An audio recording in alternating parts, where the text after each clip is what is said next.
Om Namah Shivaya. Om Sahana Vavatu Sahanau Bhunaktu Sahaviryam Karavavahai Tejasvinavadhitamastu ma vidvishavahai. Om Shanti Shanti Shanti.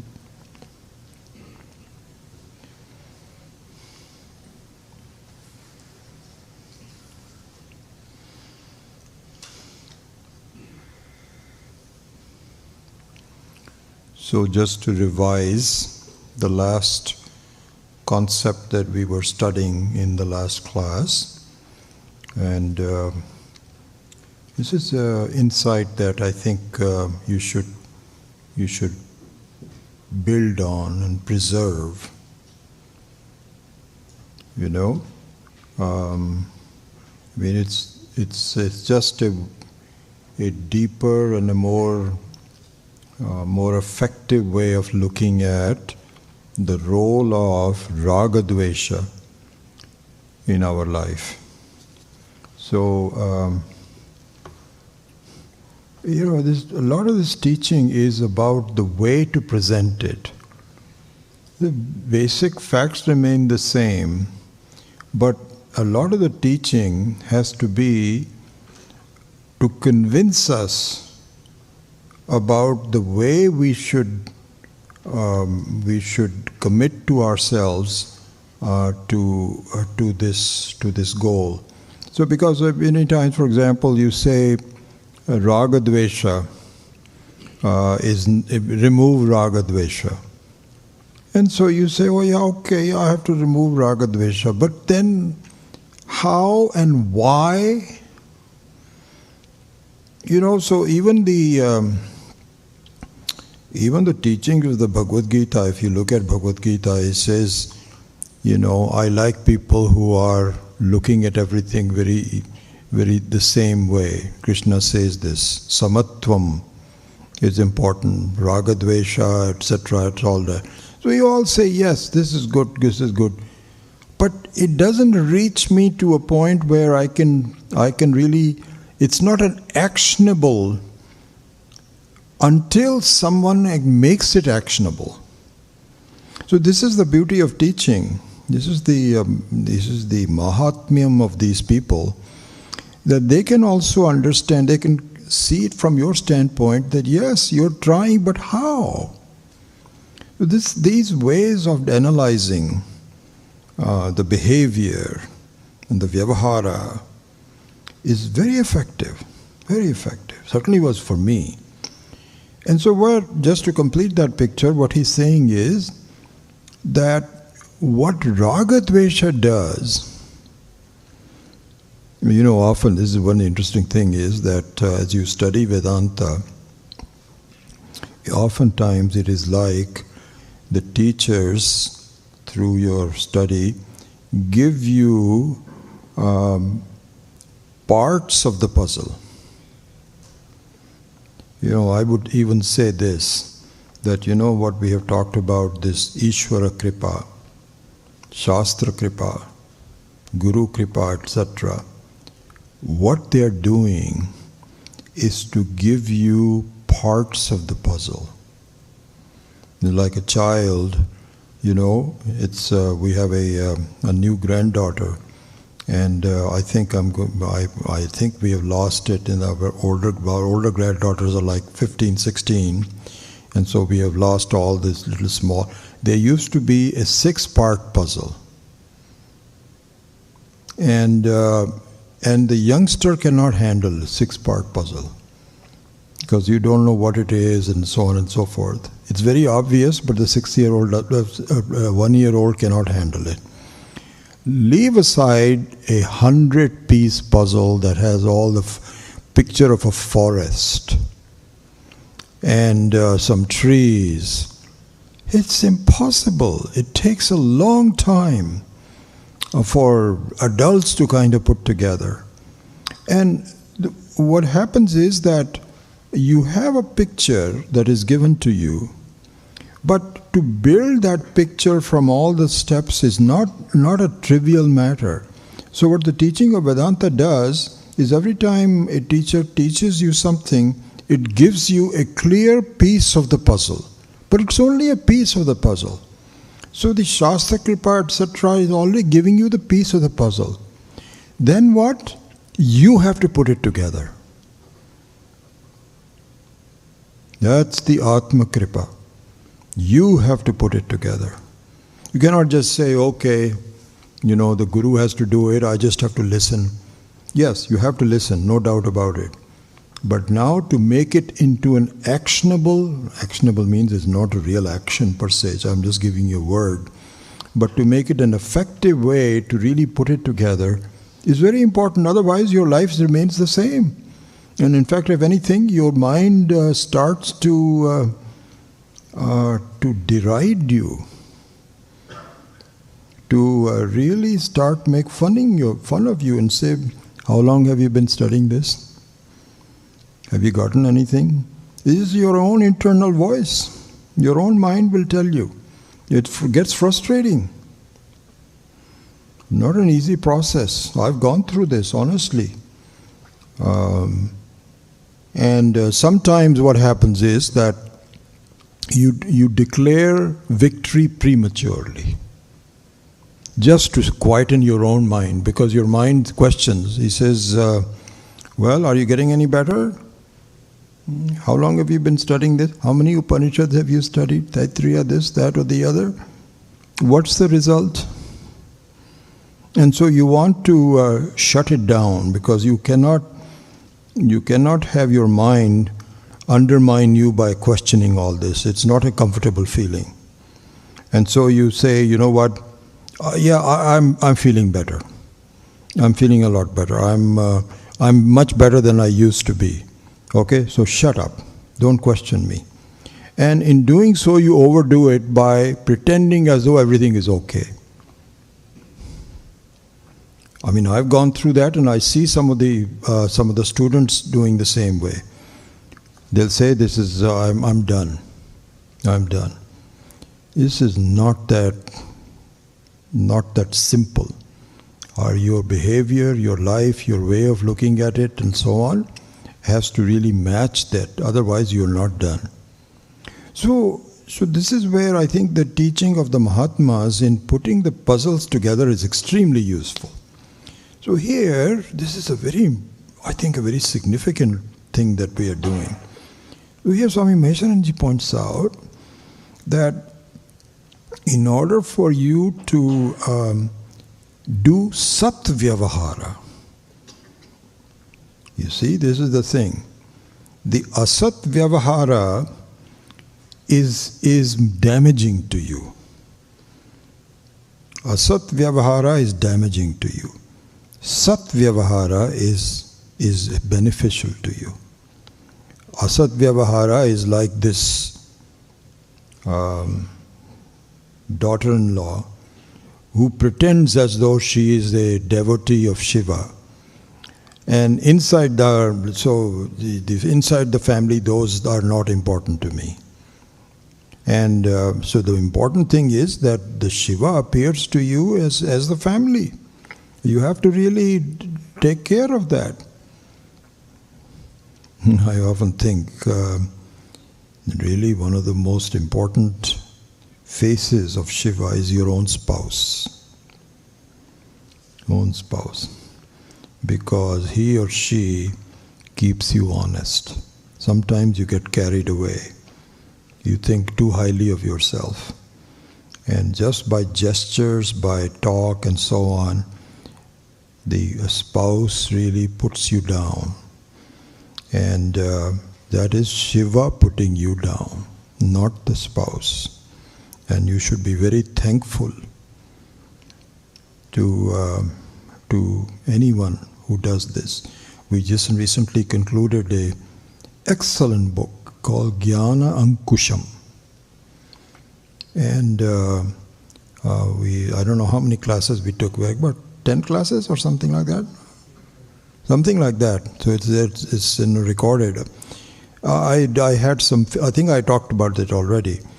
I had some time and I decided to do that. It turns out to be a very popular book. I get a lot of very good feedback from people saying this was wonderful. And what this book talks about is what you consider to be an obstruction is actually very helpful. Like, for example, criticism about yourself. And this criticism can come in either directly or indirectly. They could be having some conversation about you. And very interestingly enough, it also shows you what you should also be very careful. Every time, in Hindi this is word chugli. Chugli means you are saying something not so good, not in front of the person. Very common thing. Two people will get together and say, the kind of clothes she wears is just, I can't believe it. She's an educated person and she doesn't understand how to match. This is called chugli. It's called chugli. This is harmful to that person. As it would be if people are doing chugli for you. This guy, he thinks a lot of Vedanta, but I don't know he really has any real sense of it. Not in front of me, they are too afraid to talk to me, but on the back side of it. So that is all included into that. And in addition to that, there are people who criticize you on your face, hurt you. And so this whole book about Jnana Ankusham says, any chugli, any criticism, any obstruction is actually beneficial to you. You have to look at it that way. If not, then you become victim to ragadvesha. You'll say, who do you think you are? And then this is the right way. You are wrong, I am right. You take a certain viewpoint and just stick to it. Asakti, exactly the same thing. So the ragadvesha is suddenly becomes an actionable item. How? By connecting it to, so this is a kind of like a string of things that connects all the way up to Rudram. All the way up to Rudram, because let's look at it backwards. Rudram is capable of giving you daya much beyond what you deserve, as we discussed it already. And now the question is, who does he give it to daya to? Because the Rudram is not arbitrary. Ishvara is not arbitrary. Unlike us, he doesn't have any likes and dislikes. He says, oh, this guy he's really good. I think I'll give it to him. Not to that, no. So even the daya has to be deserved. But the daya has to be deserved by you becoming dayalu. So that's the string, so how connected to that. So for you become dayalu, what do you need? Your vyavahara has to be consistent with Rudram's vyavahara. Rudram doesn't have any vyavahara, it is automatically done for you. But that vyavahara has to be consistent with the views of Rudram. Let's look at it that way. And that now becomes, first thing is consistency. The second one is, now gets deeper into it, that you're clinging to anatma is asat vyavahara. It is not sat vyavahara. And you need to do sat vyavahara. At least try to do it. As we saw in learning the language, it takes a while, but at least you should commit yourself to do sat vyavahara. And in doing sat vyavahara, where is the problem? Ragadvesha. Ragadvesha. Because what Vedanta says is, what Krishna says in the Bhagavad Gita, etc., is that please take it lightly. This is just a dream-like thing which is bothering you. Even in the dream you get so involved. Similarly here you are so involved, you're serious about everything and so on. There's no need to be. You don't have to. There is a chocolate waiting for you. Just look at that. And so reduce the hold of raga dvesha with your own commitment so that you have a better way of doing satvyavahara. This is the method of connecting and this is what is also called antakarna shuddhi. See, antakarna shuddhi, a lot of teachers will say this is, and also correctly also. So raga dvesha means that there are weeds growing in your garden. It's not pretty. And antakarna shuddhi means that it is you keep it under control. Just like Shiva has a foot on this apasmara. You keep it under control. Maybe your mind proposes something, you say be quiet. It's okay. Eventually what viveka has to translate into, really speaking, is vairagya. And this is what the teacher has to communicate and convincingly talk about it through examples, through so on and so forth. This is the mahatmyam of these teachers. So let's at least understand what the connection is. Now we are going to go to a next set of things that don't allow me to do satvyavahara. Okay, so this is a new topic which will now start. So here Swami Maheshananji says that asatvyavahara should be seen as an obstruction. So just like a cataract is an obstruction, asatvyavahara is a obstruction to your knowing yourself. This is the situation. And it's kind of like he gives this example that it's like a cloud that hides the sun. The sun is there, but it's not directly visible. It is being hidden.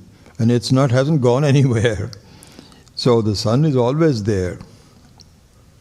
And so you as the Atma, as we saw in the meditation today, are always there. But what happens is, with the wrong kind of thinking, you obstruct it. You don't allow yourself to understand who you are. You're only worried about being a wave, not the water. So your vision of yourself as a water, as the very basis of the whole creation, is obstructed by asat vyavahara. Why? Another reason for this being an obstruction to your vision of yourself are the following. So here the concept is, if you take some debt, you are always not happy.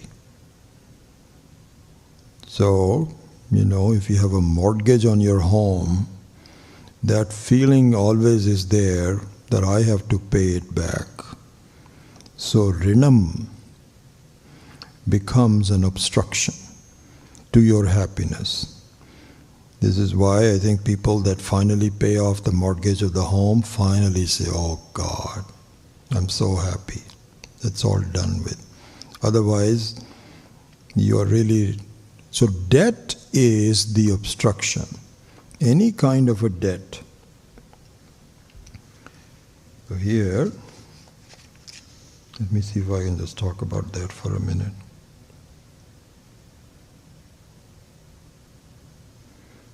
No, I think I'm going to skip that and just go, because there's lots to be covered, so I won't go into the details of that. Okay, now it turns out that each of us have an obstruction and we need to pay off the debt. We all have an obstruction in the form of a debt. And there are three kinds of debt that we should try to pay off. And as we pay those off, our vyavahara will improve. And by improving our vyavahara, our adhikaritvam will improve. All of that you already know. What are the three kind of debts? We already know this, but this is also a part of the vyavahara. One is rishi. So this is called rina. Rina is called, in the Sanskrit, is called debt. So one is rishi rina, one is devata rina, and one is pitra rina. Okay, these are the three. Huge topic. We can spend a lot of time on this. Again, I'm just summarizing it as part of this whole thing. So let's go into each one of them. First of all, rishi rina. Rishi rina means that we are really constructed as human beings with a view in mind. It is not a random construction. Not a random construction. This making up of the human being, all beings and so on, this is the play. Ishvara in the form of Brahman wants us to be Brahman itself. We are taking ourselves to be non-Brahman. We have made an isolated individual conclusion that I am separate from everything else. And as a result of that, I suffer. So the simple example is that of a wave that has no idea that the very underlying content of myself is water, is now isolated himself, and the whole vision of who I am is just this very vulnerable thing called a wave. And the ocean says, why do you do that? Why don't you see you are much greater than that? You and I are the same thing. And the wave said, what are you talking about? We are not the same thing. You are such a big thing, and you don't perish. I am perishing. I am really worried about my life, and you are giving me all this lecture. Stop it. All I'm looking for is some greater time that I can just exist. So this is the situation. The water says, no, I'm telling you, I thought that you were just enjoying yourself, but please come back to me. So this is what is called rishi rinam. Rishi rinam means there is a way to gain my reality, and until I do, I am not following the instructions of the rishi. It is of the rishi, and this is a debt to the rishi. They have given me something, and I am not paying it back. So what needs to happen is that I need to understand what is it that I got, and how do I pay it back. And so the whole study of the Shastra and so on is a process in doing so. We are already on our paying our rishis back already, no doubt about it. So this is called rishi runa.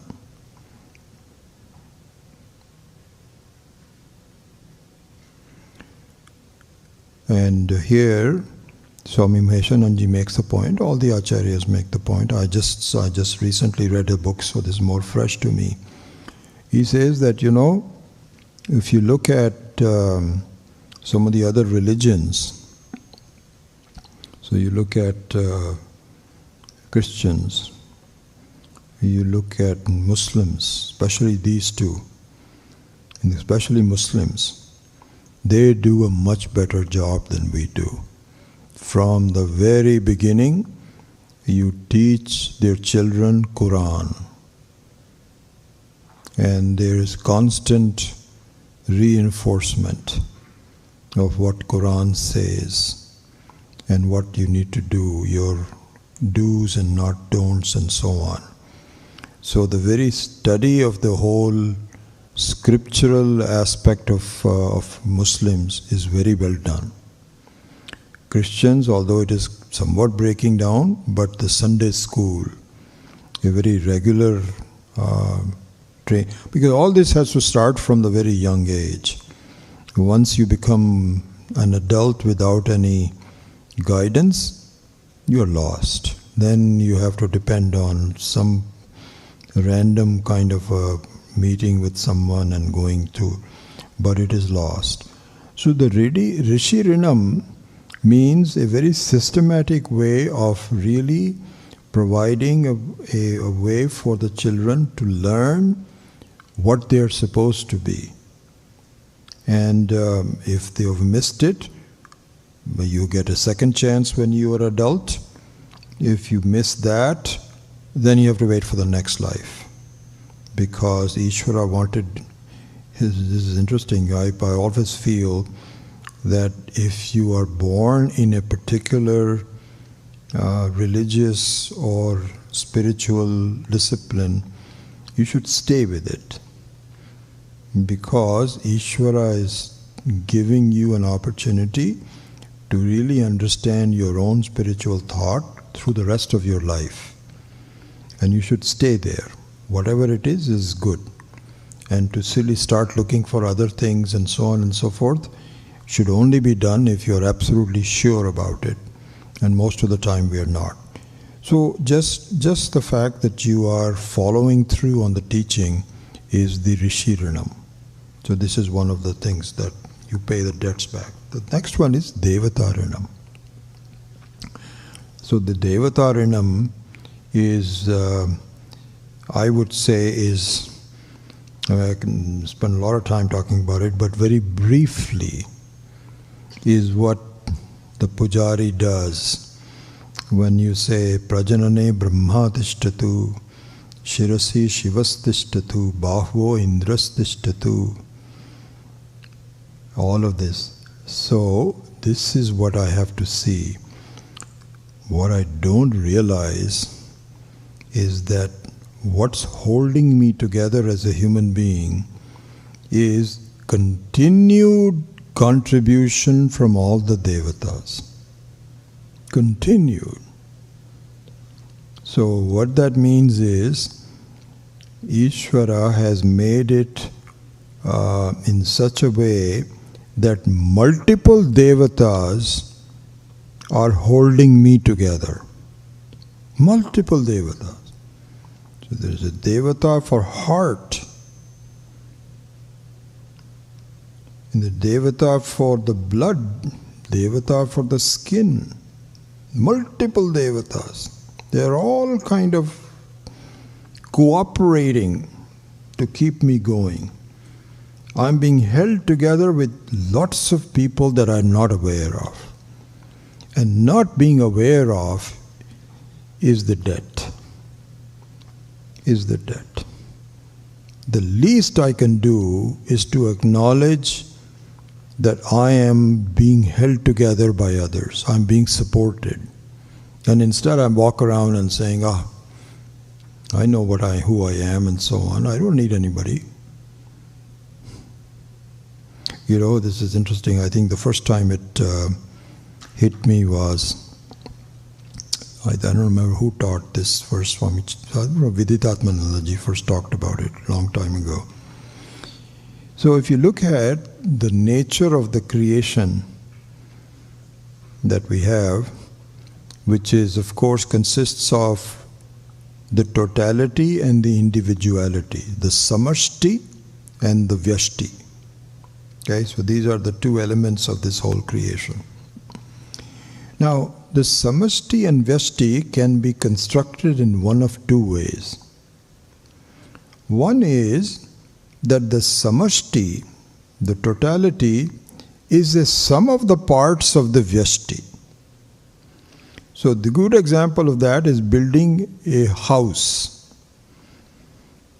The house really is a sum of the parts of the various pieces of wood, of bricks, and so on. They are the starters of the house, and then when they are all put together, then the house stays. And the house depends upon the parts to be not breaking down. If the bricks break down, then the whole house falls. This is one type of srishti.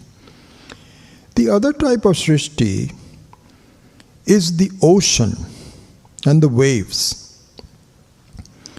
So the ocean is not made up of waves. The waves are made up of the ocean. The entire srishti in our real life is one of the latter type, not of the beginning type. So what it means is that it starts with the samashti, and it appears as vyashti. See, it is even the vyashti is also nothing but the samashti itself. Anyway, so this whole concept of the way the srishti is, it dawned on me one day when I think Swamiji was talking about Swami Vidyadharma. I don't remember how it happened. Was this way. He says, look at it this way. Supposing you are a girl. You're born as a female. And the female slowly grows up to become a potential mother. And say that she actually gives rise to a baby. Then the love of the mother towards the baby is just something amazing. Because the baby is part of the mother, really speaking. It comes out of her own skin and so on and so forth. So that bond between the child and the mother cannot be duplicated. Even the father who provides the material for the baby to be born has a very close relationship, but not as close as the one in the mother. And so as a result of this relationship of the mother and the child, and you'll notice this all, there is a wonderful love, a feeling of love that comes in the mind of the mother. And it lasts throughout the whole life, really speaking. This is called motherly love. So, this being the case, let us examine whether this birth of the motherly love is individually created, or is it vyashti or is it samashti? It cannot be vyashti. If you have a lack of motherly love, which does happen, you see actually cases where mothers actually cannot do this, and they go berserk, they kill the child or something. It happens. But that's very much the exception to the rule. All rules have some small exceptions. That doesn't really disprove the rule itself. The rule is that the moment this girl becomes a mother, she gets this motherly love feeling. So this motherly love feeling, is that something she herself decided to come up with? No. It is not a sum of the parts of the bricks. It is like an ocean. So what that means is that as part of the creation, the motherly love is already created.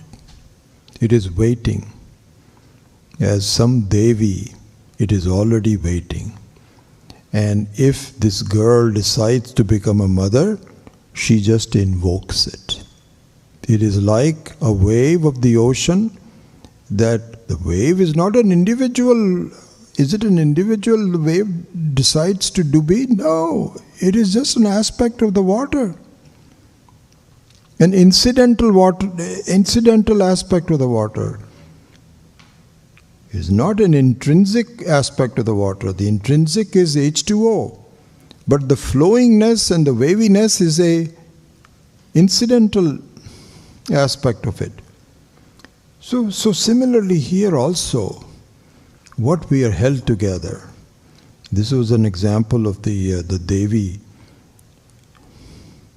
appears in the mother in the form of motherly love. Should we not thank the Devi for allowing me to express her motherly love? It is her motherly love. Similarly, it's interesting, if you Ishvara has given a responsibility for all of these functions to various devatas and devis. And one of the, I don't know if it's a devata or a devi, one of them is responsible for our muscles.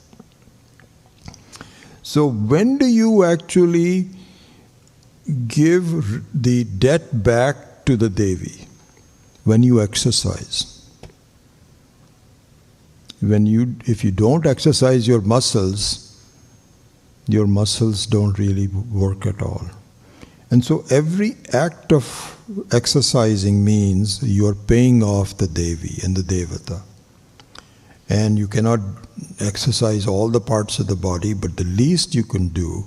So this is what is called Nyasa. I think there was a question, Surjit had asked, what is Nyasa? Lagu Nyasa. So what Lagu Nyasa is, paying off the Devata debt by recognizing this is not me.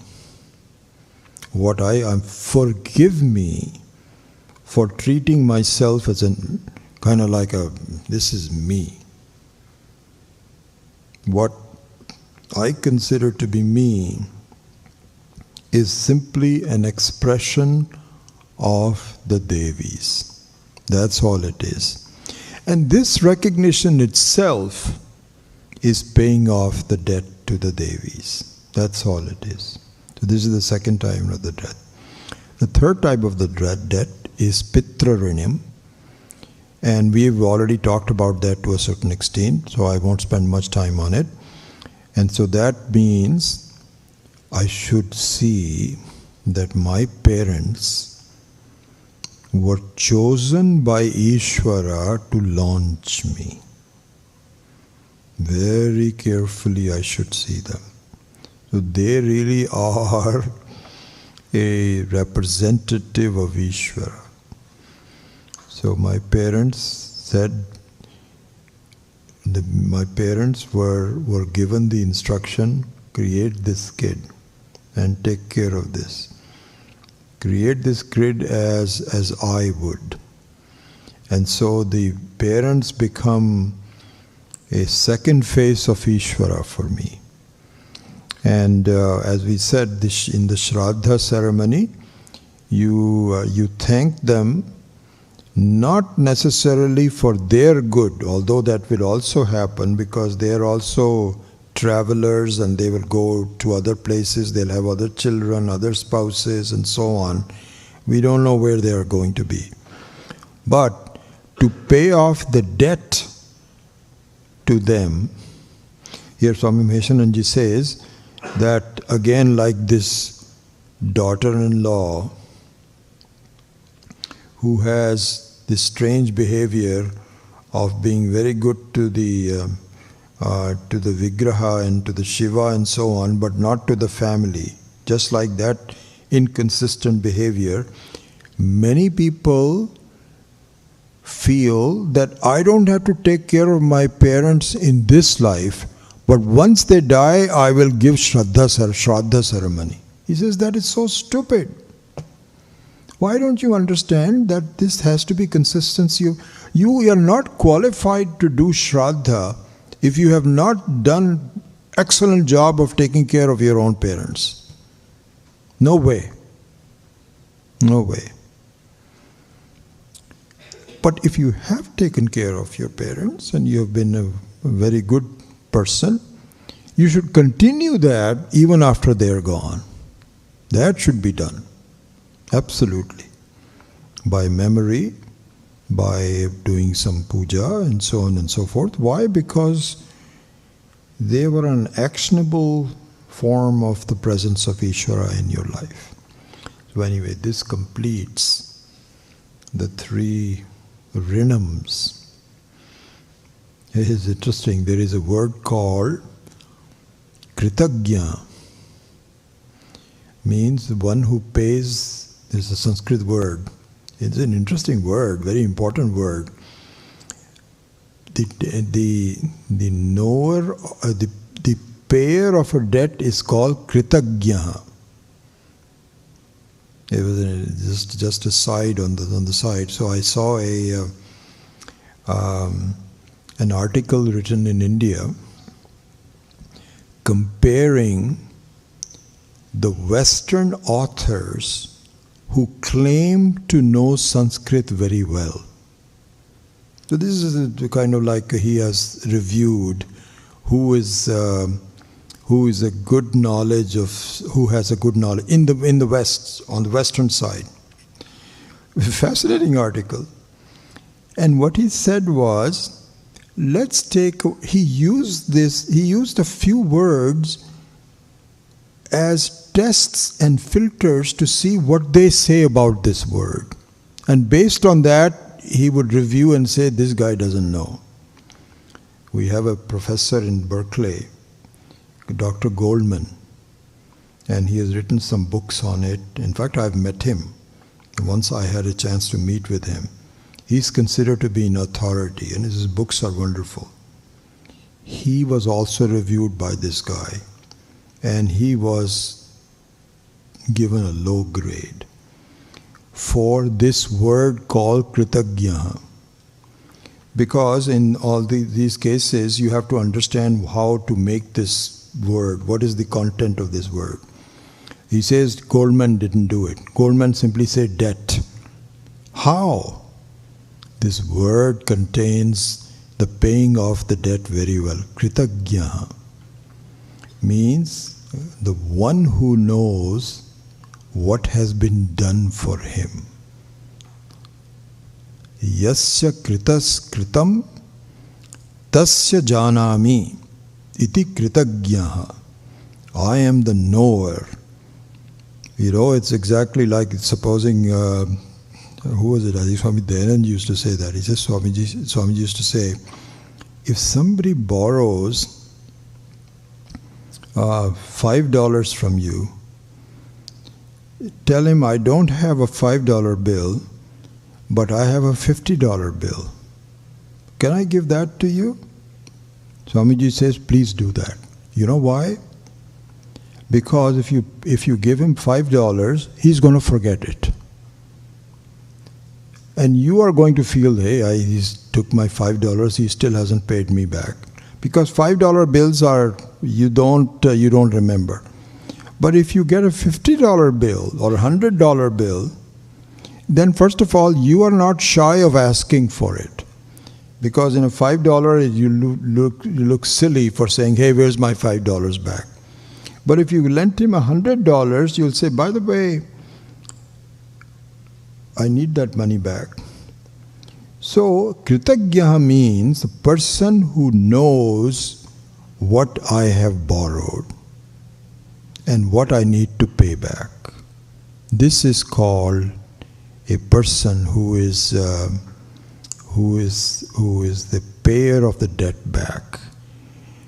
So now we can summarize this, that the vyavahara of a person has an obstruction.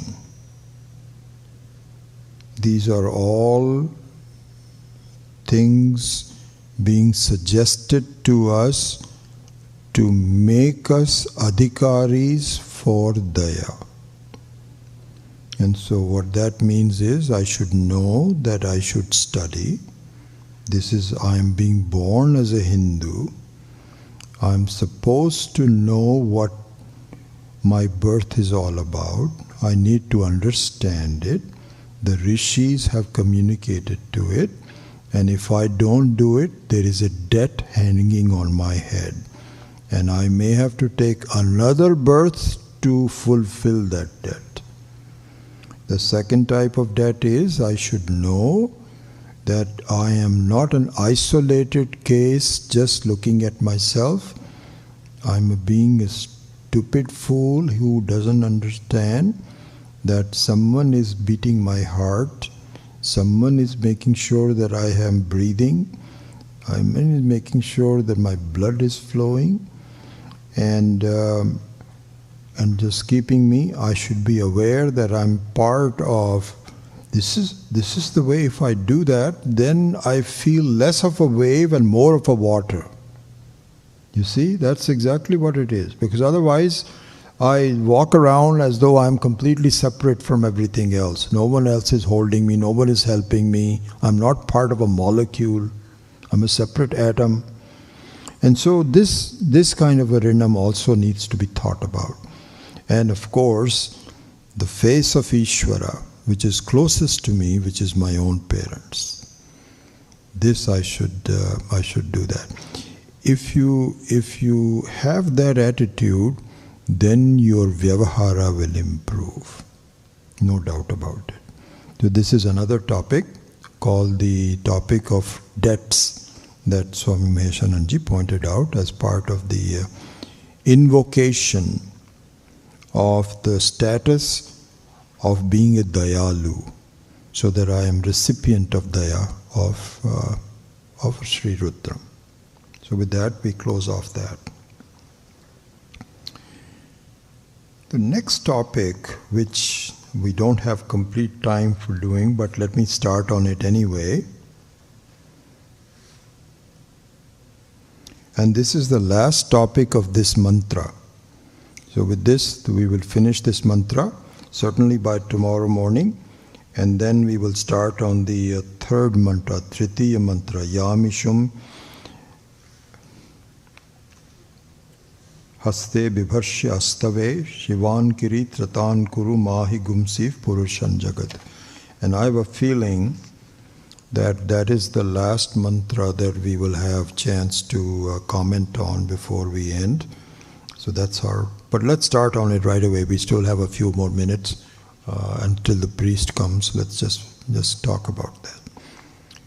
So this is a very interesting topic. All of these are very, very interesting topics. This topic is to do vichara on Ananda. This is Vichara Ananda. So Vichara Ananda this is a very abbreviated form of the last 5 chapters of Panchadashi. Right? The last 5 chapters, we do this in great detail. What a wonderful. If we have some time, we'll have to get into that. But this gives you a good glimpse of it, even in the short time. So we will do that.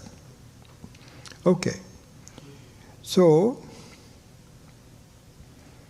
this is what is called Shantamaya in this verse itself, Shantamaya. So this is what is called Ananda Mimamsa.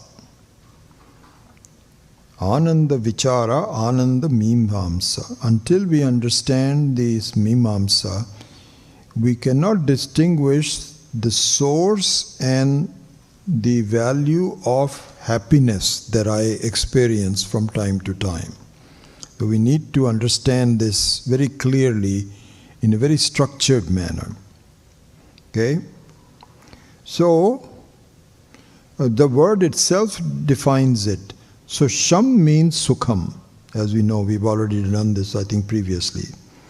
Kalyanam, sukham, means total, not total, but happiness, sham. Shanta is atyanta kalyanam, complete kalyanam. Tamaha, so taraha is relative, and tamaha is absolute. So shantama. So this shantama means an atyanta kalyanam, total happiness, unconditional happiness. So in order to understand that, we have to see what is conditional happiness. So until we understand what is conditional happiness, how conditionality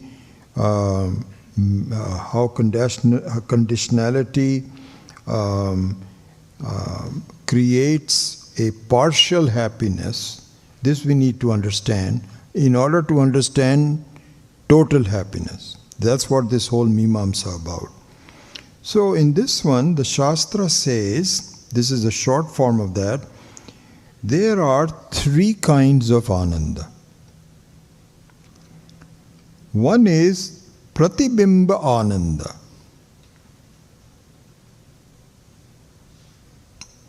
The second one is Vasanananda. And the third one is Brahmananda. Pratibimbananda, Vasanananda and Brahmananda. What is Pratibimbananda? Pratibimbananda means the Ananda from reflection. Pratibimba means reflection. So Bimba means the person standing in front of a mirror, and the reflection of the person in the mirror is called Pratibimba. So this Ananda is related to this whole phenomena, not process, but the phenomena of Pratibimba.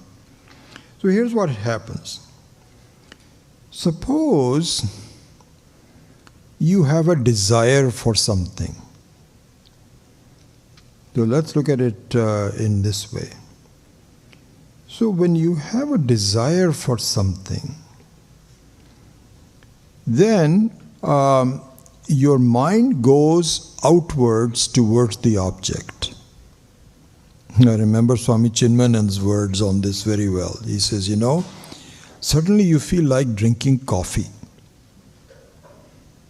And all you can think of is coffee, coffee, coffee. Where is coffee? It is who has coffee? Where can I get coffee? So this is the desire for coffee as an outside object. This is how it starts. And how it ends and how it relates to it, we will continue on. I think he's ready pretty much. So we will, I think it'll be better if we continue in tomorrow's class on this Ananda Mimamsa. And hopefully we won't take that long. And then after that we will begin the next mantra number 3 or 4, depending on which book you're looking at. And so I think there'll be, I think we'll have almost like 2.5 classes. This will take maybe half a class, and then 2.5 classes will still be there for the third mantra. So we will continue with this. Om Asato Ma Satkamaya Tamaso Ma Jyotirgamaya Mrityor Ma Amritam Gamaya Om Purnamadav Purnamidam Purnat Purnamudachyate Purnasya Purnamadaya Purnameva Vashishyate Om Shanti Shanti Shanti Harihi Om Shri Gurubhyo Namaha Harihi Om.